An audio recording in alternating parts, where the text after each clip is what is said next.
नागरिक न्यूज, इंसाफ की लड़ाई में हर कदम आपके साथ।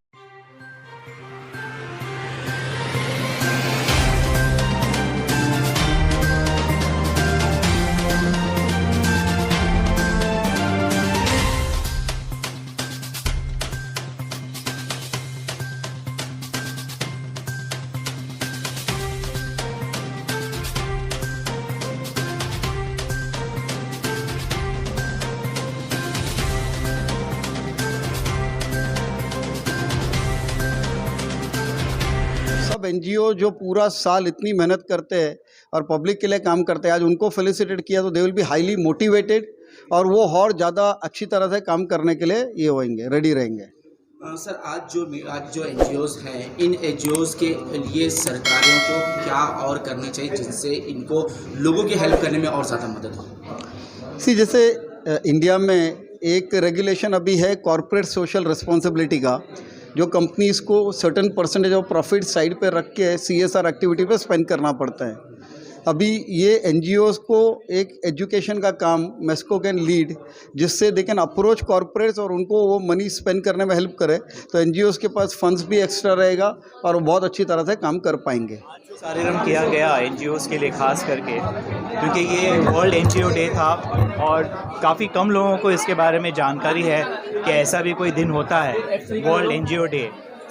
तो हमने पहले तो एक किया था कि सब इस बारे में बात जान ले कि वर्ल्ड एनजीओ डे भी होता है ऐसा कुछ, और एनजीओ को एम्पावर हम कैसे कर सकें, क्योंकि एनजीओ सभी अपने अपने फील्ड में काम कर रहे हैं, लेकिन अभी जो नई पॉलिसीज़ आ रही है गवर्नमेंट की, जैसे कि स्टॉक एक्सचेंज में रजिस्ट्रेशन करना है, तो इसलिए हमने यहाँ पे चार्टर्ड अकाउंटेंट के जो प्रेसिडेंट है, वेस्टर्न रीजन चार्टर्ड अकाउंटेंट के इंडिया के प्रेसिडेंट जो है, उन्हें बुलाया था यहाँ पे, ताकि वो लोगों की रहबरी करे कि हम एनजीओज़ ने किस तरह काम करना चाहिए, कैसे कंप्लायंसेस होने चाहिए।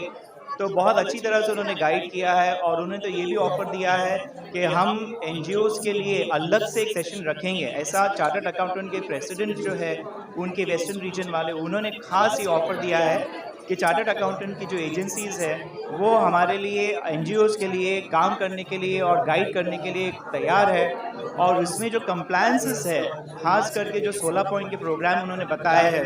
कि एनजीओज़ के लिए काफ़ी ज़रूरी है कि ये सब पॉइंट्स में कंप्लायंसेस में सब ध्यान दें, क्योंकि जिस तरह से हम काम कर रहे हैं एक प्रोफेशनली हमें काम करना होगा। और जब हम लिस्टिंग के लिए जाएंगे तो हम लिस्टिंग करने के बाद हम और पैसा जनरेट कर सकेंगे और हम और लोगों की सेवा कर पाएंगे। इसी तरह उन्होंने CSR के बारे में भी गाइड किया कि CSR का फंड हम कैसे हासिल कर सकते हैं और CSR के लिए क्या क्या कंप्लायंसेस की ज़रूरी है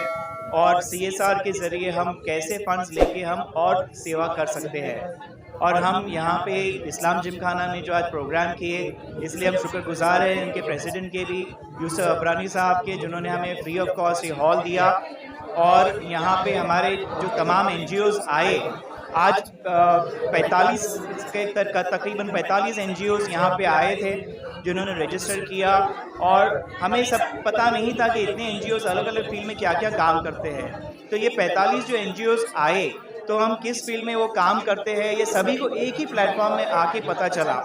तो ये गेट टुगेदर जो था एक इसी मकसद से बुलाया गया था कि हम उन्हें बुलाए और उन्हें शाबाशी दें कि आप बहुत अच्छा काम कर रहे हैं। जो भी काम कर रहे हैं, हम गवर्नमेंट के जो स्कीम्स को इम्प्लीमेंट करना है, हम किस तरह से अच्छे से इम्प्लीमेंट कर सकते हैं स्कीम्स को, इस बारे में हम इकट्ठा होकर एक दूसरे को जान के काम करें तो हम अच्छी तरह से काम कर पाएंगे और ज़्यादा से ज़्यादा लोगों को उसका फ़ायदा पहुँचा सकेंगे। सर, आज आपने पत्रकारों को भी सम्मानित किया है। जी, पत्रकारों को कैसे है, अक्सर जो आते हैं न्यूज़ कवर करते हैं, लेकिन उन्हें सम्मान कोई ज़्यादा करता नहीं है, तो हमें लगा कि इस एनजीओ डे पे पत्रकारों को भी बुलाया जाए और उनका भी सम्मान किया जाए, क्योंकि पत्रकार भी जो है ये बहुत अहम काम करते हैं। जो काम हो रहा है उसे लोगों तक पहुंचाना और दुनिया भर में दिखाना कि क्या काम हो रहा है और कैसे काम हो रहा है, ये पत्रकार की जो भूमिका है बहुत ही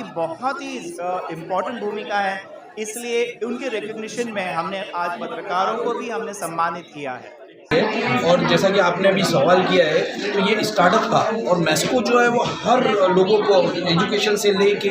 और दूसरे जो भी सेक्टर है उनको सभी को बढ़ावा देती है। जैसा कि ये टाइम पे आपने कहा कि 45 लोग, इंशाल्लाह अगले टाइम पे यही चीज़ 100-150 लोगों के एनजीओ को बुला के हम उनको सम्मानित करेंगे। दूसरी बात ये है कि जितनी एनजीओ आए थे, आज का मकसद ये था कि आज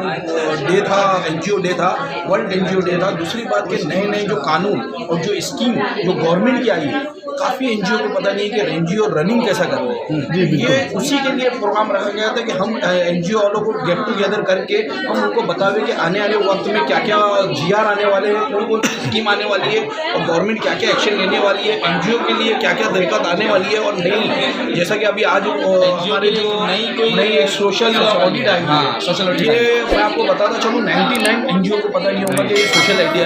ऑडिट है क्या। और इसमें नए नए कानून आ गए हैं, जैसा कि 10B आ गया है, 10BF आ गया, फॉर्म आ गया है। तो ये नए नए जो चीज़ें हैं, ये लोगों को समझाना और लोगों